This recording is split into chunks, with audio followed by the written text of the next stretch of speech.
Tenemos 2, 3 minutitos. Les pedí a todos que esperen 2, 3 minutitos, que entre un poquito más de gente y les presento al orador de hoy, a Ezequiel Experto.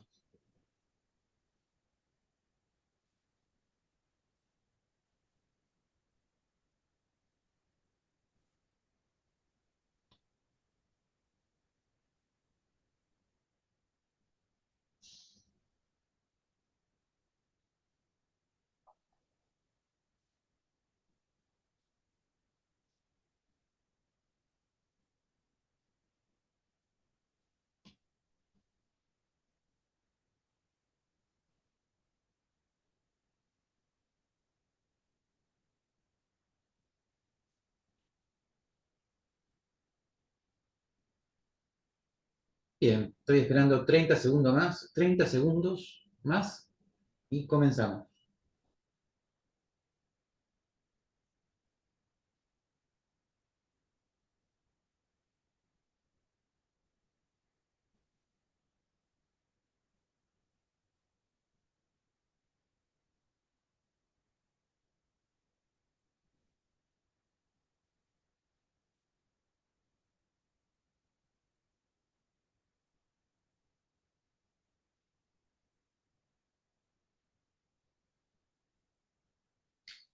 Bien, buenas tardes a todos. Mi nombre es Gabriel Zanotti, soy el director académico del Centro Friedman Hayek y hoy estoy en lugar de nuestro director ejecutivo, Edgardo Zablowski. Y tengo el gusto de presentarles a Ezequiel Spector. Ezequiel es abogado y doctor en filosofía jurídica, ¿no? Y se dedica a la investigación y docencia en filosofía política, filosofía del derecho y siempre en intersección con la economía. Y el tema de hoy va a ser la presentación de su último libro, La libertad entendida como cooperación social, si es que me he acordado bien del título, ¿no, Ezequiel? Bien.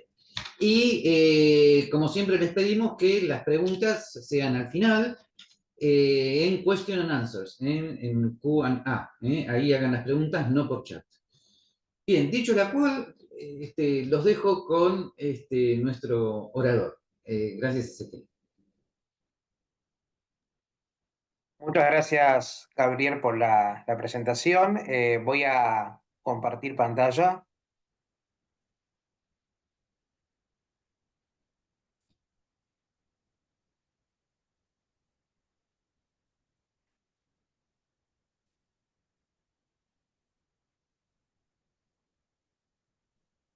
Muy bien, ahora se está viendo bien, Ezequiel. Sí, sí. Excelente. Bueno, gracias a todos también por estar acá. La idea era contarles un poco las ideas principales de mi nuevo libro que fue publicado en marzo por Marcial Pons y estoy trabajando en la versión en inglés que tengo que entregar en abril del año que viene. Y bueno, obviamente dudas y comentarios al final, bienvenidos porque tengo la oportunidad todavía de mejorar la obra para la versión en inglés, así que seguramente la discusión va a ser muy útil. ¿En qué consiste el proyecto a grandes rasgos? Mi idea era encarar un plan multidisciplinario que combine filosofía, economía y política, y en particular que sea un proyecto esencialmente de filosofía política, pero con condimentos de teoría del Estado, lo que en la UBA durante mucho tiempo y también los europeos llaman teoría del Estado por un lado, y por el otro, análisis económico del derecho. Es decir, filosofía política esencialmente, pero que incorpora elementos de teoría del Estado y del análisis económico del derecho y también en general de las instituciones de la democracia liberal. En el libro en particular, tengo dos objetivos, yendo más al detalle. El primero es elaborar una concepción de la libertad que dé cuenta de nuestra naturaleza cooperativa. Una concepción de la libertad nueva, novedosa, diferente a las que ya han propuesto durante siglos filósofos políticos de diversos lugares del mundo. Y el segundo objetivo es utilizar esta nueva concepción de la libertad, a la cual yo llamo libertad entendida como cooperación social, para producir una teoría de la democracia liberal. Es decir, que no solamente funcione como una nueva definición de libertad, sino que también nos sirva para explicar las instituciones políticas y económicas de la democracia liberal, que cumple un rol justificatorio, ¿no? Entonces, se tiene que tratar de una concepción de la libertad que sea lo suficientemente realista, lo suficientemente, digamos, correlacionada con lo que nos ocurre en la realidad, como para que tenga alguna utilidad, pero que no esté tan pegada a la realidad como para que termine siendo algo meramente sociológico. Tiene que estar como en el medio de ambos, es decir, no tan abstracta para que nos sirva de algo y no tan concreta, no tan descriptiva como para que no sea meramente sociología, sino que conserve su tinte normativo, ¿no? Entonces, esto es lo que yo llamo la libertad entendida como cooperación social, que es la concepción de la libertad que yo defiendo y que yo intento mostrar que es superadora respecto de otras concepciones de la libertad que han sido expuestas hasta el momento. Pero bueno, para eso quería tomarme 5 minutos y explicar qué se ha dicho hasta ahora sobre la idea de libertad, ¿no? Desde la filosofía antigua hasta la actualidad. Y luego mostrar cómo mi concepción de la libertad encaja en esta conversación, ¿no? Cómo se muestra como una nueva concepción de la libertad. En general, los filósofos políticos coinciden en que todo lo que se ha dicho sobre la idea de libertad puede agruparse en tres tipos de libertad: libertad negativa, libertad positiva y libertad republicana, que es un poco más reciente.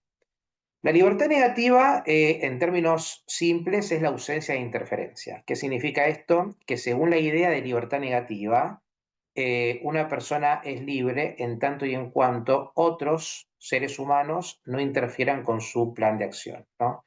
Es la forma, si se quiere, que más intuitiva a simple vista de definir la libertad. Yo soy libre cuando otros no me molestan, ¿no? Entonces, según los partidarios de la idea de libertad negativa, según aquellos que definen la libertad en términos negativos, no negativos como una connotación mala, sino negativo en el sentido de que otros no hagan algo, yo soy libre de caminar si nadie interfiere con mi plan de caminar.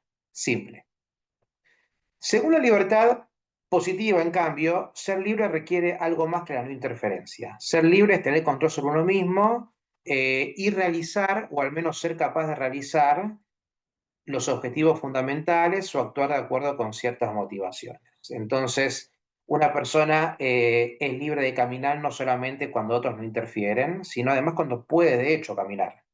¿Y cuáles son las implicancias prácticas de esta idea de libertad positiva? Bueno, que una persona que sufre de depresión y no puede levantarse de la cama, no es libre de caminar, por más que otros no interfieran. ¿Por qué? Y bueno, porque hay una condición mental que se le impide caminar, ¿no? Entonces, según un partidario de la libertad negativa, esta persona que está deprimida es libre de caminar porque nadie interfiere. Lo que pasa es que no puede caminar, porque está deprimida. En cambio, según un partidario de la libertad positiva, esta persona no es libre de caminar porque tiene una cierta condición que se le impide. Entonces, para los partidarios de la libertad positiva, ser libre es ciertas condiciones mentales o incluso materiales de recursos que uno pueda tener que le permitan, de hecho, caminar, ¿no? Entonces, así como la libertad negativa fue defendida por autores que uno los ubicaría dentro del liberalismo clásico, del libertarismo, como Hobbes, Locke, Constant, Bentham, Mill, Hayek, etc. La libertad positiva, en alguna de sus variantes, porque hay muchas formas de libertad positiva, fue defendido por Rousseau, Kant, Hegel, Marx, Green, Dewey, Arendt, Sen, Nussbaum, entre otros. El tercer tipo de libertad se lo llama libertad republicana y fue elaborado por Philip Pettit, pero también defendida por otros autores como Quentin Skinner. Es como una especie de primo cercano de la libertad negativa. O sea, la libertad republicana lo que quiere hacer es perfeccionar la idea de libertad negativa. Lo que dice este ideal básicamente es que las personas son libres, pero además, cuando hay instituciones que garantizan que otros no interfieran. Porque la mera no interferencia puede darse en condiciones de dominación, piensan estos autores. Si yo soy un esclavo y tengo un amo, y resulta que este amo es bueno y decide no interferir, tendríamos que concluir que en el sentido negativo soy libre. Pero nadie sensato diría que yo soy libre, incluso cuando el amo no interfiere. Porque la razón por la cual no interfiere es que simplemente se levanta de buen humor o no quiere interferir. Entonces, la idea de libertad republicana lo que dice es que las personas son libres no solamente cuando otros no interfieren, sino cuando hay instituciones republicanas que garantizan que incluso cuando el otro quiere interferir no va a poder. Es un poquito más lejos que la libertad negativa, pero tiene esa raíz, ¿no? Por eso yo digo que es como el primo cercano de la libertad negativa. Y después está mi concepción de la libertad, que es la que yo propongo en este libro, que define la libertad como una práctica cooperativa. Para mí, la libertad no es ni una ostensión por parte de terceros, como creen los partidarios de la libertad negativa, ni una cierta condición mental o material, como creen los partidarios de la libertad positiva, y tampoco es una forma de independencia o no dominación, como dicen los partidarios de la libertad republicana. Lo que yo considero es que la libertad es una, como la defino, práctica cooperativa para la elaboración y realización de planes de vida. Pero bueno, empecemos por la intuición inicial. ¿Por qué yo empecé a pensar en la libertad en estos términos, en términos cooperativos? ¿No? Y todo comienza leyendo un párrafo de Adam Smith de La riqueza de las naciones, que es un párrafo que yo ya venía obviamente conociendo hace muchos años, pero que me di cuenta de que yo lo interpretaba de forma diferente al resto de los lectores, e incluso al mismo Adam Smith, porque este párrafo pretende explicar lo eficiente que es la división del trabajo al detallar todos los pasos que son necesarios y todas las personas que son necesarias para fabricar un simple alfiler, ¿no? Pues, obviamente yo entendía el significado de este párrafo, pero siempre me gustó interpretarlo de otra forma, ¿no? Siempre me gustó hacerme una pregunta a la hora de leer este párrafo, y la pregunta era la siguiente.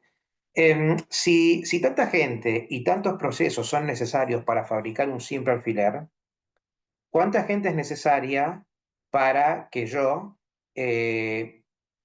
elabore y realice mi plan de vida durante toda mi existencia, ¿no? Entonces, la conclusión a la cual yo llego es que todo lo que hacemos en nuestra vida en sociedad, desde los proyectos que nos proponemos, hasta la forma de alcanzarlos, hasta la forma de levantarnos de nuestras frustraciones y de aprender de nuestros errores, etcétera, etcétera, etcétera, depende de una larga red de interacciones y de personas, muchas de las cuales yo no les podré agradecer nunca porque nunca en mi vida voy a conocer, que es la idea de el proceso de mercado como un proceso sumamente complejo que depende de muchas personas. Bueno, esta es la intuición que pretendo rescatar a la hora de definir esta idea de libertad.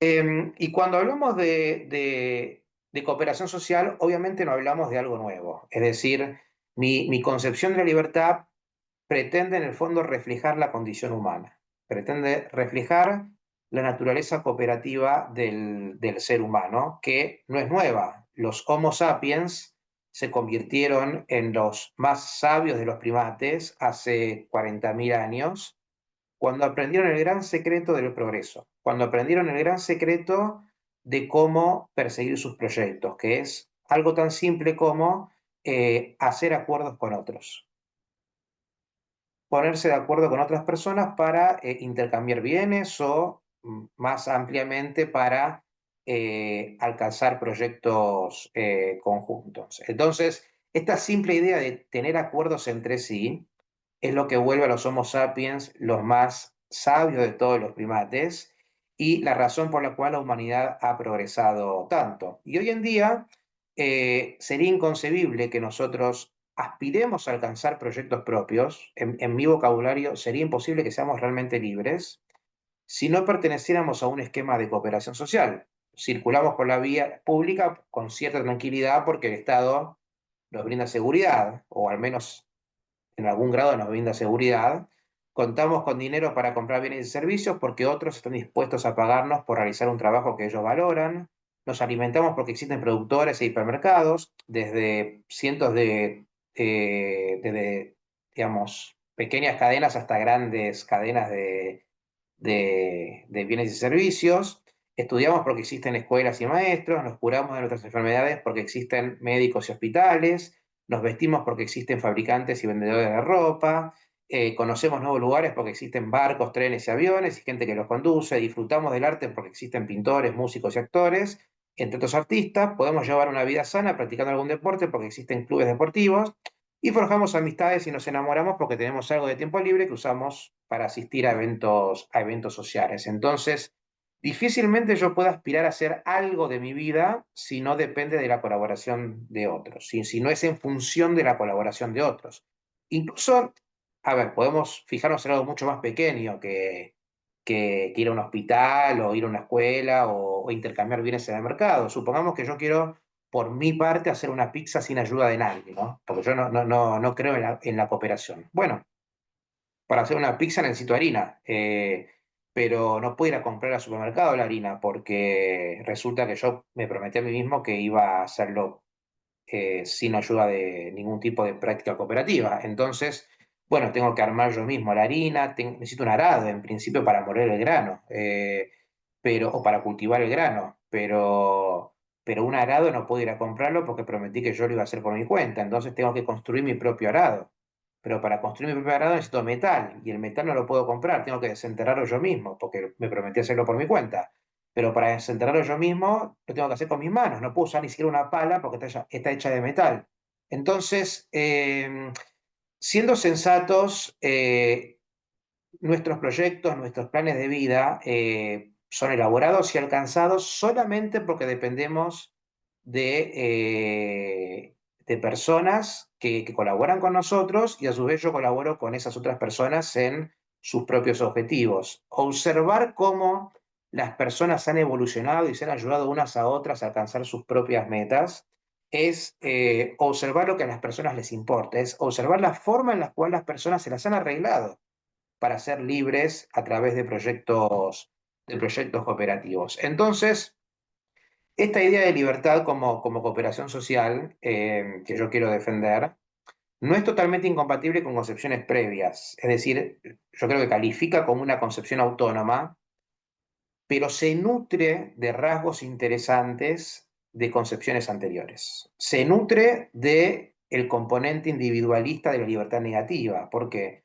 Y bueno, porque una de las formas que tenemos de cooperar con otros, quizás la primera forma, es no obstaculizar sus planes, ¿no? Entonces, esta idea de no interferencia, de restricciones laterales, es rescatado también por la idea de cooperación social. Lo que pasa es que la cooperación es mucho más que no interferir, pero también es no interferir, en parte, ¿no? Y también rescata la idea de libertad republicana. ¿Por qué? Y bueno, porque la libertad republicana pretende capturar la forma en la cual las personas son libres, son libres en el contexto de instituciones que garanticen que otros no van a interferir.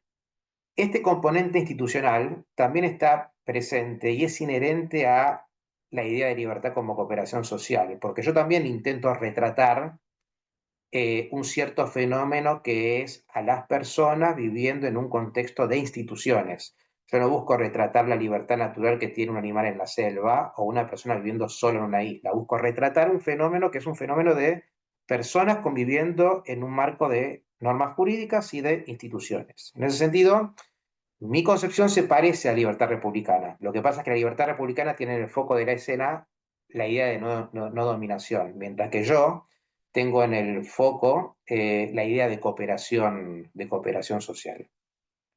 Y también se parece, o no se parece, sino que importa rasgos interesantes de la idea de libertad positiva, porque yo concedo que ser libre no es solamente no interferirse con otros, que otros no interfieran conmigo, eh, pero además se requieren ciertas condiciones mentales o materiales para poder elaborar nuestros proyectos de vida, ¿no? Y el problema es que uno no puede entender esas condiciones mentales o materiales solamente como si cayesen como maná del cielo. No surgen de la nada estas condiciones. Se dan en un contexto cooperativo, ¿no?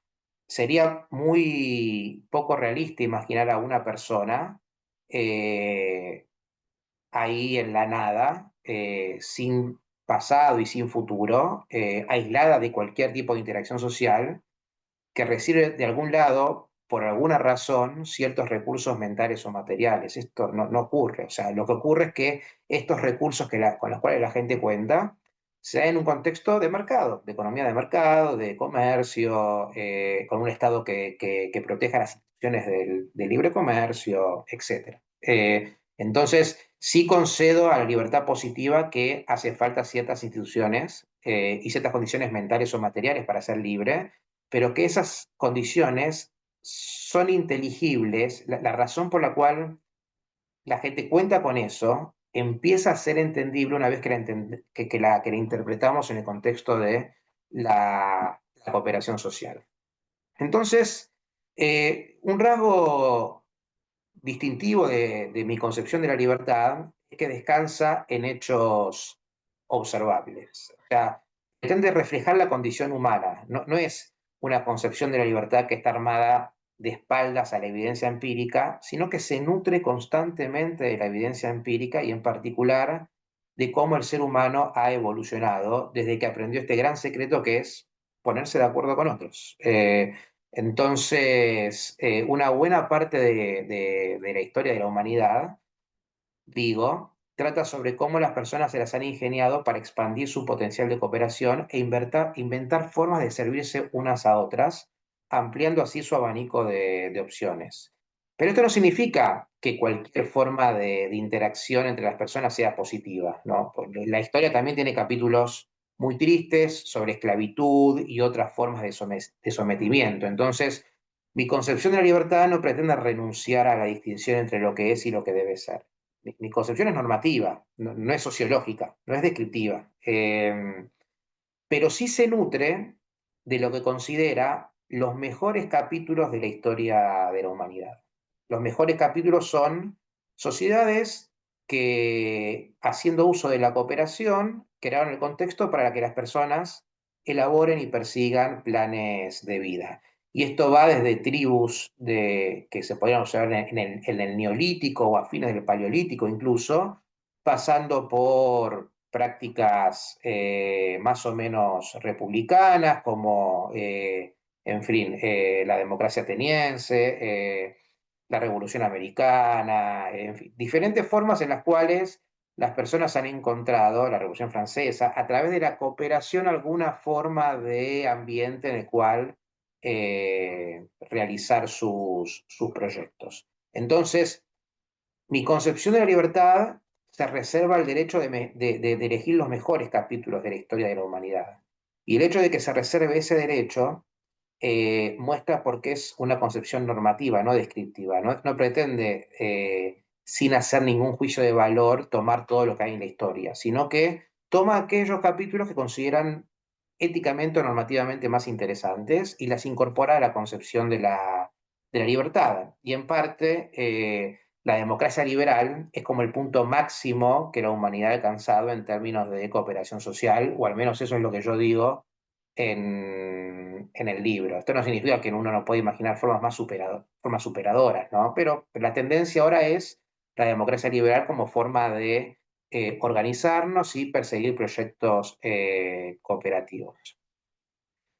Entonces, mi concepción de la libertad no es a priori, sino más bien a posteriori. O sea, busco una comprensión de la libertad situada, funcional, que sea útil para explicar prácticas o interacciones reales y a su vez guiar decisiones institucionales. Porque una vez que uno entiende que la razón de ser de ciertos sistemas es la cooperación social, uno ya sabe cómo mejorar esos sistemas, tratando de eliminar posibles obstáculos a la cooperación social del sistema o incluso agregar componentes nuevos que puedan facilitar la cooperación social, que es lo que hacemos constantemente las personas que pensamos en términos institucionales. Buscar la forma de mejorar nuestras instituciones. Pero para saber cómo mejorar, tenemos que tener un ideal para alcanzar. Bueno, mi concepción de la libertad propone este ideal que es interpretar la libertad como una forma de cooperación social. Entonces, la pregunta en definitiva que me hago en la obra, en el libro, es: en virtud de que las personas elaboran y realizan planes de vida. En la sociedad, en conjunto, ¿cómo han aprendido las personas a elaborar o realizar planes de vida? A través de la mera no interferencia. Y es interesante, lo que pasa es que no es suficiente. Es decir, yo como liberal también estoy preocupado por los posibles abusos del Estado y que otras personas no interfieran con mis planes de vida. Lo que ocurre es que la mera no interferencia que tanto atrae a los liberales clásicos y a los libertarios, no cuenta ni quizás el 20% de la historia de por qué nosotros podemos elaborar y realizar planes de vida. Si nadie interfiere conmigo, yo voy a ser libre en el sentido negativo, pero no voy a poder ni siquiera comer una pizza, porque voy a tardar 20 años en fabricar una pizza, como expliqué antes, solamente por mí mismo. Entonces, directamente cuento con la cooperación de otros, el mercado es una gran forma de cooperación, ¿no? Es un ejemplo de cooperación social. Llamo un delivery, en 10 minutos tengo una pizza, no en 10 años, en 10 minutos. Y los 10 años restantes tengo tiempo para estudiar una carrera, para casarme, para tener hijos, para hacer un montón de cosas. Gracias a una serie de interacciones sin las cuales yo no podría, digo, ni siquiera ser libre. Entonces, la no interferencia no es la forma en la cual deberíamos interpretar la libertad. Es importante, pero no es lo único. Y tampoco es lo único la no dominación. Porque yo podría tener instituciones que garanticen que nadie interfiera conmigo, pero de vuelta, ¿cómo hago para elaborar y perseguir mis proyectos si no es recibiendo la colaboración de otras personas que constantemente colaboran conmigo, incluso cuando yo no me di cuenta? Por ejemplo, hasta cuando yo duermo, hay leyes que protegen a la gente de los ruidos molestos. Bueno, eso en parte fue porque hubo legisladores discutiendo leyes y sanciones a quienes hacen ruidos molestos, etcétera. Incluso si yo ahora quisiera salir ahora a la calle a comprar algo, voy a pisar algo que fue construido por otras personas. Después, obviamente, uno puede discutir si tiene que ser construidas por el Estado, por privados, pero por otras personas seguro. Yo no lo voy a construir. No estoy capacitado para hacerlo. Estoy capacitado para otras cosas y contribuyo desde mi perspectiva.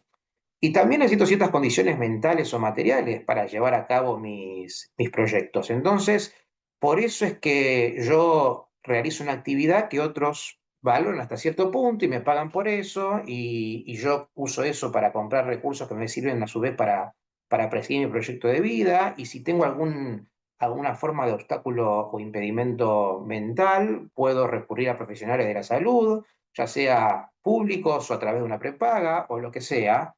Pero esas condiciones mentales o materiales que tanto valora la libertad positiva, no se las entiende como cayendo así desde el cielo, sino en un contexto cooperativo, de nuevo, ¿no? Entonces, yo creo que la forma de responder a la pregunta de qué es la libertad, que es la forma metodológica que yo adopto, es intentar contestar a la siguiente pregunta, que es, ¿en virtud de qué las personas elaboran y realizan planes de vida? Y para mí, ni la no interferencia, ni la no dominación, ni esta idea positiva de condiciones mentales o materiales termina contando la historia completa de cómo las personas elaboran y realizan planes de vida en sociedad. Lo único que cuenta la historia completa es la cooperación social. Y yo creo que por eso una concepción acertada de la libertad debiera incorporar la idea de cooperación social. Entonces, yo sé que mi concepción de la libertad no está en los diccionarios, no es lexicográfica, no es la forma usual en la vida cotidiana de definir la libertad, pero es entendible que sea así, porque es una nueva concepción de la libertad. Entonces, obviamente, si es nueva, la gente no la usa. Pero lo que yo invito a evaluar no es tanto cuán común es mi definición de libertad, sino si la tesis que está detrás de esa definición, que es una tesis acerca de la conexión íntima entre cooperación social y libertad, si esa tesis es plausible, ¿no? Entonces, la metodología filosófica que yo adopto es tomar una definición, digo, en realidad elaborar una definición, pero admitir, sin ponerme colorado, admitir que esa definición no es una definición lexicográfica, sino que es una definición que trae consigo una teoría acerca de la conexión entre libertad y cooperación social. Entonces creo que la forma de evaluar esta concepción de la libertad no es tanto tomando la ropa, que es la idea de definición, sino viendo qué hay detrás de eso, que es la tesis, que establece una cierta relación entre libertad y cooperación social. Y yo entiendo, o al menos creo que esa tesis es bastante intuitiva, o así lo trato de defender en el libro. Y algo muy importante eh, es que la idea que defiendo yo no es una idea que ya es conocida, que no es novedosa, que es la idea de que la cooperación social es el medio para ser libre, ¿no? Yo lo que hago es definir la libertad en términos de cooperación social, que la idea de cooperación social esté ya incluida en la definición de libertad, no que la libertad sea un medio para la cooperación o que la cooperación sea un medio para la libertad, sino que sean equivalentes en un sentido filosófico. Entonces, ¿por qué yo sostengo que la idea de cooperación social es tan importante como para que esté incluida en la definición de libertad y no simplemente decir que la libertad es un medio para la cooperación o que la cooperación es un medio para ser libre? Porque si yo dijese que la cooperación social es un medio para ser libre, tendría un problema. Es que los medios para alcanzar fines concretos en general pueden omitirse y aún así la historia puede conservar su sentido, ¿no? Si yo les cuento que el fin de semana pasado viajé a una ciudad aledaña para visitar unos parientes, ustedes pueden entender el relato perfectamente sin necesidad de que yo especifique qué medio de transporte utilicé. Hagamos ese ejercicio. Yo les cuento, miren, la semana pasada tuve que ir a Mar del Plata a visitar a mis tíos, les digo a ustedes. Ustedes pueden entender perfecto esto. No hace falta que yo especifique el medio que utilicé para llegar a Mar del Plata. Puede haber sido en auto, puede haber sido en micro, puede haber sido en avión, en fin, puede haber sido un auto propio, un auto que me prestó un amigo, un auto que contraté. No importa, ustedes entienden la historia. Cuando algo es un medio para otra cosa, se puede entender la historia sin especificar demasiado sobre el medio. El problema con excluir la cooperación social de la historia de cómo las personas desarrollan su forma de vivir a lo largo de su existencia es que la narrativa se torna necesariamente incompleta. Es decir, si la cooperación social fuera un medio para ser libre, fuera un medio para perseguir proyectos de vida, yo podría contar la historia de cómo yo persigo proyectos de vida sin la idea de cooperación social. Así como yo puedo contar la historia de cómo voy a Mar del Plata sin especificar qué medio de transporte utilicé. Pero imagínense que yo les cuento toda mi historia de cómo conseguí mis proyectos sin la idea de cooperación social. No se entendería la historia. ¿Cómo yo cuento que nací en condiciones seguras sin hacer alusión a la idea de hospital o a la idea de enfermeros? ¿Cómo yo cuento que estudié sin referirme a la escuela, a los arquitectos que diseñaron la escuela, a los maestros, a los profesores, al chofer que me llevaba en el micro? ¿Cómo yo cuento esto? No lo puedo contar. ¿Cómo yo cuento la forma en la cual tengo dinero si no es en relación a una serie de interacciones en el mercado que me permiten tener dinero? No es que me cae del cielo el dinero, ¿no? Entonces, el gran problema con excluir la cooperación social de la historia es que la historia se vuelve inentendible, se vuelve ininteligible. Em, lo que muestra que la cooperación social es mucho más que un medio para ser libre, ¿no? Eh, es mucho más que un medio, porque si fuera un medio, podría omitirlo y la historia conservaría su sentido. Entonces, poniéndolo de otra forma, yo creo que una buena manera de describir la libertad es como ser el protagonista es ser el protagonista de la propia historia de uno, ¿no? Entonces, es una buena forma metafórica de definir de describir la libertad. Una persona es libre cuando es el protagonista en su propia historia. Pero cuando hablamos de protagonistas, por definición de protagonista, no es el único. Digamos, la idea de protagonista supone que uno es el personaje principal en la propia historia. pero la idea de principal ya incluye la noción de que no es el único, de que hay otras personas que son como personajes de reparto, serían en una serie, que a su vez colaboran con uno para que uno persiga su proyecto de vida. Entonces, esta noción de ser el protagonista en la propia historia, que yo creo que es una buena forma de describir la libertad, ya incluye la idea de cooperación social, porque uno puede ser el protagonista cuando es el más importante en la propia historia, pero más importante ya indica que hay otros, ¿no? Que son personajes de reparto, que colaboran conmigo de diferentes formas, ¿no? Desde la persona que me asiste conduciendo cuando yo no tengo auto o un taxi, hasta la persona que me receta un tratamiento para eliminar una bacteria o un virus. Y yo a su vez soy el personaje de reparto de otras personas que intentan ser protagonistas en su propia historia, contribuyendo de la forma que yo pueda. Puede ser como escritor, como profesor, puede ser como jugador amateur de tenis, ¿no? Cuando alguien me invita a jugar un fin de semana o lo que sea. Entonces, en el fondo, la idea de cooperación social debiera entenderse como incluida por la propia definición de libertad, más que como un concepto separado y una relación de medio y fin.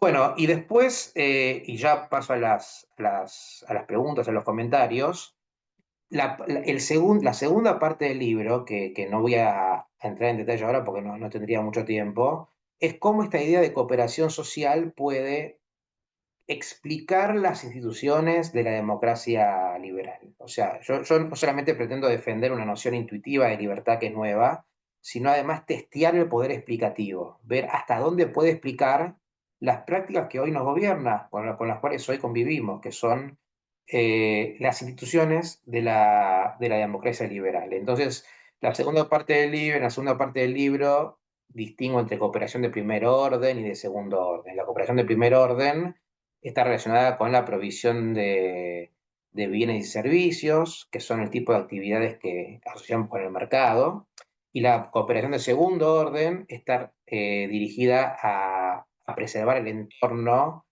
en donde se realizan las actividades de primer orden, que son el tipo de actividades que solemos asociar con el Estado, la seguridad jurídica, física, etcétera. También distingo entre cooperación hacia afuera y cooperación hacia adentro. La cooperación hacia afuera puede ser de primero o de segundo orden, según lo que dije antes. La cooperación hacia adentro es la que realiza el Estado en su estructura interna, que yo llamo cooperación intraestatal. Básicamente son actividades dirigidas a preservar la institución del Estado y a orientarla hacia el cumplimiento de sus funciones. Y ahí entra la división de poderes, los frenos y contrapesos, y la consecuente independencia del Poder Judicial, del Banco Central, etcétera. Entonces, en definitiva, intento mostrar que mi concepción de la libertad puede explicar tanto el sistema político de una democracia liberal como el sistema económico. ¿Cómo? Eso está en el libro, no lo puedo explicar en detalle ahora, pero yo creo que más o menos se podrían llegar a dar una idea de cómo lo explico. Y bueno, y la última parte está dedicada a explicar el rol del Estado como, como cooperador de primer orden. O sea, lo que digo es que en las democracias modernas el Estado no solamente lleva a cabo actividades cooperativas de segundo orden, manteniendo la seguridad del esquema del mercado, sino que además ofrece bienes y servicios, ¿no? Como salud, educación, etcétera. Entonces, no es que intente justificar que el Estado ofrezca uno u otro servicio, sino que trato de que mi teoría pueda explicar por qué lo hace y proporciona una explicación. Pero a su vez esa explicación es muy acotada, es decir, digamos, sostengo que mi concepción de libertad da lugar a que el Estado provea bienes públicos, pero no tantos bienes públicos, sino los básicos. Seguridad, educación, salud, y a su vez dentro de lo que es educación soy muy liberal en el sentido de que le doy mucha importancia a cómo el sector privado puede solucionar problemas que en general el Estado no puede solucionar, lo mismo con la salud, etc. Pero eso está todo como en la última parte del libro. Así que, en definitiva, son estos dos objetivos, ¿no? Proponer una concepción de libertad que sea atractiva y que, si bien importe elementos interesantes de otras, califique como una concepción autónoma que coloca la cooperación social como en el centro de la escena, y luego testear el poder explicativo, que es la parte en la cual no entré en esta conversación, que es mostrar cómo puede explicar las instituciones de la democracia liberal. Así que bueno, si les parece podemos pasar a las preguntas. Muchas gracias. Bien, bien. Gracias por esta presentación. Pasamos entonces a la parte de las preguntas. Yo simplemente para cortar el hielo, te pregunto algo que no pude preguntarte en persona aquella vez que presentaste el libro en la Ditela, eh, que es lo siguiente. Viste que en Ludwig von Mises la cooperación social es entendida como un medio para la libertad. Pero dado lo que vos acabás de decir, para vos cooperación social y libertad tendrían que ir en la misma definición, ¿no? Entonces, ese es el motivo por el cual cuando hablas de cooperación social no te remitís a von Mises, en cuya obra la noción de cooperación social es tan omniabarcadora. Bueno, eso es una buena razón para no referirse. Igualmente tendría que haberlo. A ver, Paul Mises no es el único que piensa que la cooperación es importante para una forma de libertad, pero si bien creo que no es necesario nombrar a Mises, no habría sido una mala idea. Así que me lo anoto para considerarlo. Es decir, no lo tenía como indispensable. eh, eh, digamos, creía que con Adam Smith y otros autores que también destacan la idea de cooperación era suficiente, pero sí, tenés razón en que si bien Mises no dice lo que yo digo, es un punto muy importante de referencia, así que sí, lo Sí, anoto para considerarlo en la en versión en algunos inglés. ambientes libertarios te lo pueden llegar a señalar. Sí, sí, sí, ok. Después Total. tenés una pregunta a ver, tenés dos preguntas de Facundo Mosovich que te está corriendo por el anarcocapitalismo. O sea, la pregunta de él es, ¿en qué sentido el Estado liberal clásico puede considerarse cooperación social? Porque para el anarcocapitalista el Estado liberal recurre a una coacción indebida. En última instancia, creo que es eso lo que está preguntando Facundo, al cual conozco muy bien. Cualquier cosa, Facundo, me corregís por question and answers. Pero esa es la pregunta de Facundo. Como que el Estado liberal clásico que vos defendés incurriría en coacción.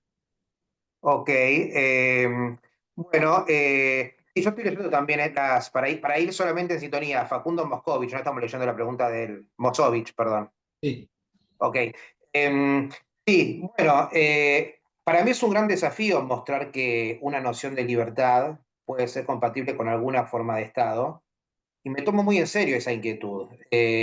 Y ahí me inscribo un poco en la tradición contractualista que intenta conceptualizar al Estado como un producto del consentimiento de los gobernados, en algún sentido. Entonces, lo que hago en el libro es describir una especie de estado de naturaleza, como el que describe Locke, Hobbes o Rousseau, pero con características distintivas que yo le otorgo, que es una especie de situación en la cual no hay un Estado todavía, a la que yo llamo cooperación primitiva, e intento mostrar cómo en ese escenario surgirían problemas que solamente la monopolización del uso de la fuerza podría solucionar, ¿no? Entonces, ahí explico el surgimiento del Estado como una forma de solucionar problemas que se generaría en este estado de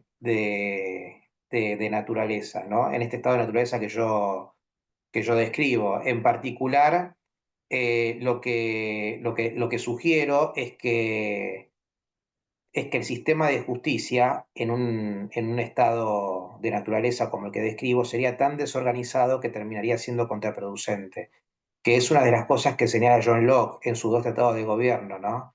Él, como liberal clásico, dice, yo creo que en el estado de naturaleza, dice Locke, las personas más o menos comerciarían, habría un clima más o menos benigno, pero habría un sistema de justicia que sería profundamente desorganizado en el sentido de que, primero que uno puede ser juez y parte al mismo tiempo, en el sentido de que uno va a perseguir a los criminales que le hicieron daño a uno, entonces uno no va a ser imparcial.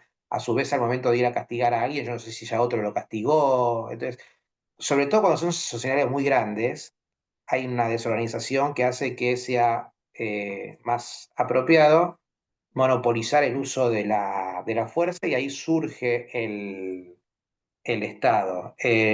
Yo estoy familiarizado con los argumentos de Rothbard, de David Friedman, que intentan mostrar cómo un sistema de justicia podría emerger en un libre mercado. Lo que ocurre es que yo pienso que esos autores sobreestiman las dificultades prácticas de ese tipo de sociedad. Entonces, yo me tomo muy en serio eso y trato de darle un fundamento contractualista. Tendría que seguir pensando igual en la pregunta, pero esa es la respuesta que yo te podría dar ahora. Bien, este, perfecto, creo que Facundo va a estar conforme con que tengas en cuenta eso y que lo hayas tratado. Y ahora Juan Sebastián Landoni pregunta: ¿qué lugar ocupa en tu teoría la distinción entre consecuencias intentadas y consecuencias no intentadas de la acción humana? Eh, bueno, a ver si entre intentadas y no intentadas. Me imagino que para el tema de la cooperación, Sí. este, supongo que vas a decir que está implícito, ¿no? Pero Sí, yo calculo que quizás después puede aclarármelo, sí, o decirme si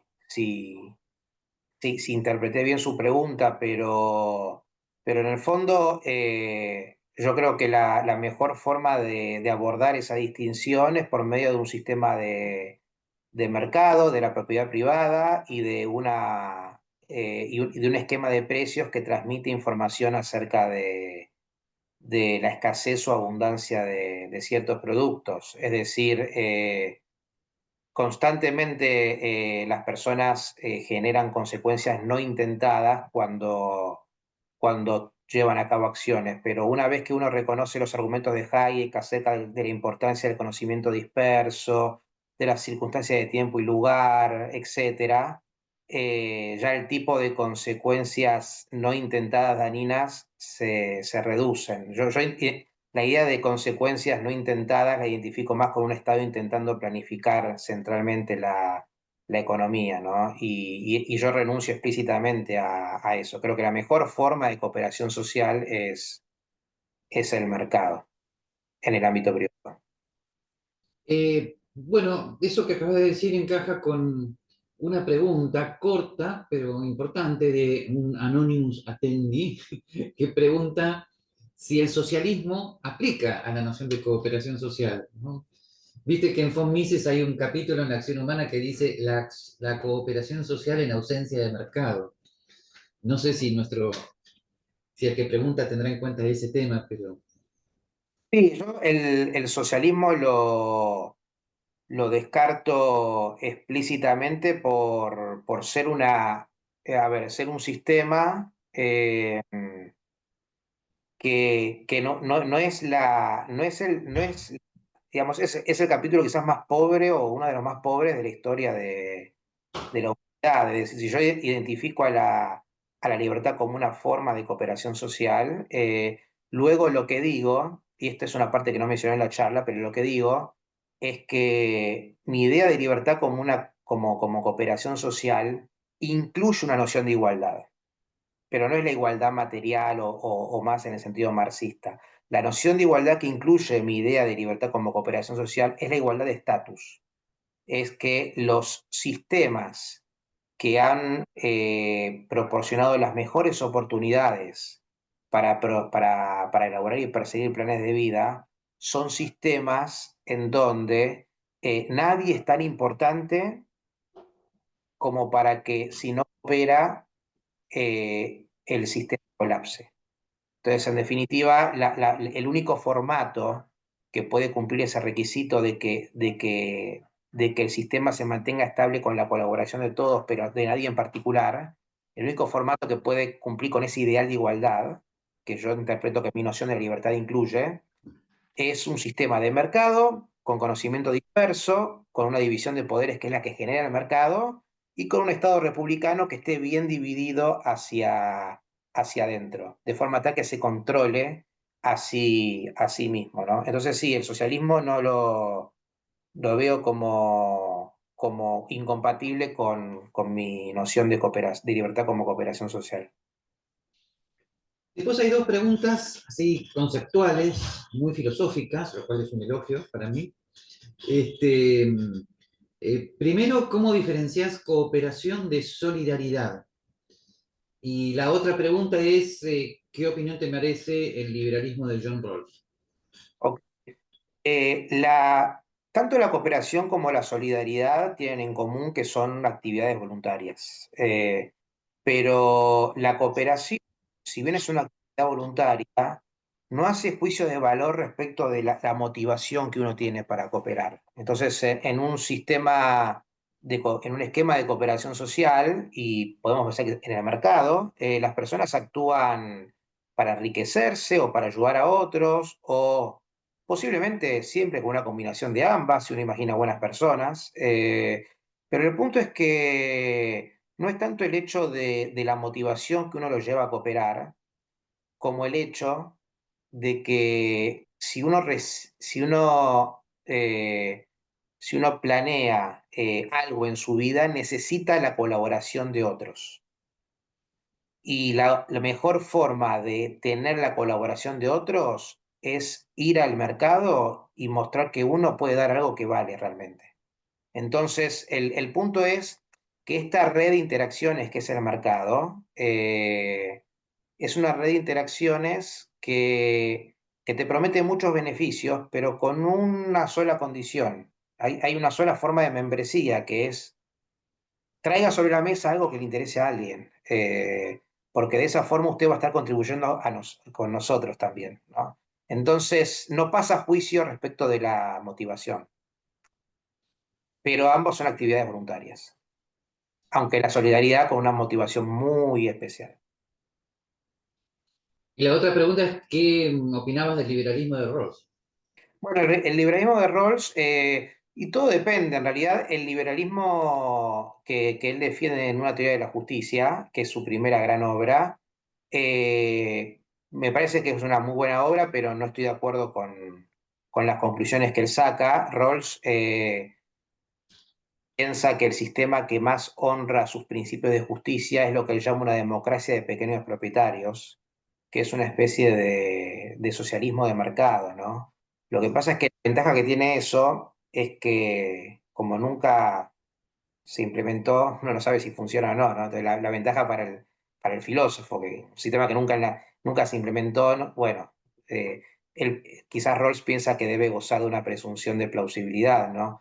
Pero si uno va a los sistemas que más se acercaron al socialismo de mercado, tipo la Yugoslavia de Tito, por ejemplo, fueron un desastre, fueron trágicos. Entonces, no estoy de acuerdo con la parte como más de izquierda de Rawls, que es la que defiende en una teoría de la justicia, pero sí estoy muy de acuerdo con su segunda obra, que es el liberalismo político, en donde no se basa tanto en aspectos económicos, sino en cómo un Estado liberal, para ser realmente liberal, no tiene que privilegiar ninguna concepción de lo que es bueno en la vida, ninguna religión, ninguna forma de interacción interpersonal, etc. Tiene que ser neutral, no tiene que tener contenido metafísico. Y yo estoy de acuerdo con eso, y de hecho en el libro cito al liberalismo político de Rawls y a su idea de neutralidad como un ideal que está implícito en la libertad entendida como cooperación social. Porque si realmente entendemos a la libertad como una práctica cooperativa, esta práctica cooperativa se da para el beneficio mutuo. Y esto es incompatible con que uno tenga que destinar fruto de su esfuerzo, de su trabajo, a subsidiar planes de vida ajenos. Y después no sé si, Ezequiel, si te gustará la literatura, pero alguien te pregunta sobre el liberalismo de Vargas Llosa. Mm. Sí, no, leí, o sea, a nivel novelas lo he leído, pero nunca lo leí como un autor de filosofía política. No, no, yo sé que Vargas Llosa era liberal, pero no sé qué, Mm. te debo respuesta porque no sé qué teoría liberal tenía en el fondo, ¿no? Sé que tenía intuiciones liberales, pero tengo, digamos, y lo vi en algunas entrevistas rechazando dictaduras y ese tipo de cosas, entonces, pero nunca lo tomé en serio como un filósofo político Vargallosa, sí como un excelente novelista, escritor. Ok. Hay Así otra que pregunta. debo Sí, te debo respuesta. decime, sí. Sí. No, eso, que le debo esa respuesta, disculpas a la persona que pregunta. Hay otra pregunta que te la reformulo, espero que me lo disculpen. Eh, ¿Qué papel ocupan las minorías sexuales en tu esquema de cooperación social? Bueno, ningún papel, el mismo papel que las mayorías sexuales, es decir, son potenciales cooperadores que tienen que ofrecer productos en el mercado que otros valoren y que pueden obviamente beneficiarse de la cooperación como otros y hacer también su contribución en un esquema de intercambio de bienes y servicios con un Estado protegiendo ese ambiente. Es decir, yo creo que el capitalismo es el sistema que más diversidad sexual ha logrado en la historia y el que más respeta, además, la diversidad sexual. Digamos, el capitalismo incluso respeta a quienes hablan en contra del capitalismo, ¿no? Supongamos que yo quiero conseguir la crítica más violenta que se haya hecho al sistema capitalista, ¿no? Quiero conseguir un libro que sea una muy buena crítica, muy potente al sistema capitalista. La pregunta es, a qué biblioteca voy a ir a buscar ese libro? Y seguramente voy a ir a una biblioteca de Londres, de Nueva York, de ciudades capitalistas. No voy a ir ni a Corea del Norte, ni a Venezuela, ni a Cuba. Entonces, lo interesante de la sociedad liberal es que también genera sus propios detractores, que además tienen derecho a criticarlos, y en muchos casos tienen derechos incluso a hacer doctorados y tener posiciones full time en las mejores universidades de Estados Unidos, que hacen su carrera criticando el sistema en el cual viven, y no hay problema con eso. Entonces, si respeta hasta sus propios detractores, obvio que va a respetar también a personas que tengan diferentes deseos sexuales, personas que tengan diferentes tendencias, etcétera. Digamos, los proyectos de cada persona son bien diferentes dependiendo de miles de cosas. Seguramente entre nosotros podamos tener un montón de diferencias. Incluso cuando tengamos la misma orientación sexual, podemos tener miles de diferencias entre nosotros. Bueno, también hay gente que tiene otras preferencias sexuales y tiene sus proyectos y sus planes de vida. Y que también obviamente se benefician de la cooperación y que seguramente ellos también hagan un aporte. Ezequiel, tanto la primera como la última pregunta te preguntan por recomendaciones de bibliografía que pueda ampliar lo que acabas de decir. Eh, bueno, a ver, yo lo que hago en el libro es citar tengo una lista larga de bibliografía, pero en principio podríamos decir, a ver, Dos conceptos de libertad, Isaiah Berlin, que es un texto muy famoso de mediados del siglo XX. Ahí distingue entre libertad negativa y libertad positiva. Después, Republicanismo de Philip Pettit, en donde explica su noción de libertad republicana. El liberalismo político de John Rawls, podría ser. Anarquía, Estado y Utopía de Robert Nozick. Y después, bueno, las obras en particular de David Hume y de Adam Smith, que son, creo que las mayores fuentes de inspiración en el caso de mi libro, ¿no? Y también si querés comprar mi libro, obviamente no me voy a enojar. Bien.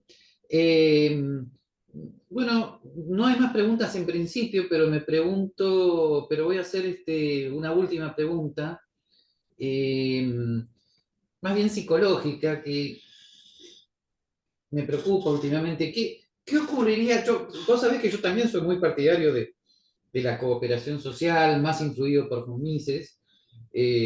Lo considero un punto conceptual central para explicar lo que es una sociedad libre, pero ¿qué ocurriría si algún liberal pesimista nos dijera que ojalá fuera así, pero hay una tendencia lamentable en la naturaleza humana a la agresión más que a la cooperación, incluso sufriendo las pérdidas correspondientes, ¿no? ¿Cómo podremos salir de ese pesimismo antropológico? Bueno, eh, a ver, yo creo que yo no estaría dispuesto a comprometerme con esta idea de que hay una sola naturaleza humana, ¿no?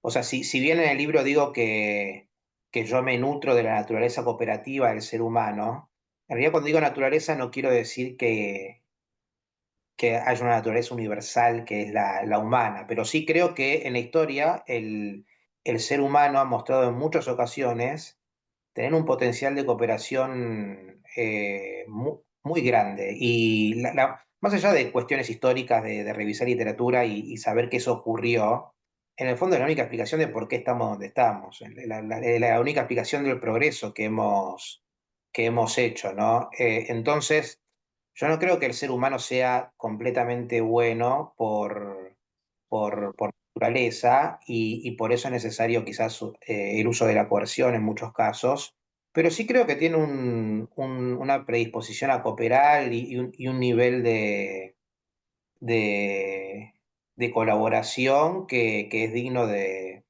destacar. Yo creo que la idea de que el hombre es el lobo del hombre que defendía a Hobbes en el Leviatán, eh, no es difícil mostrar por qué está alejada de la realidad, ¿no?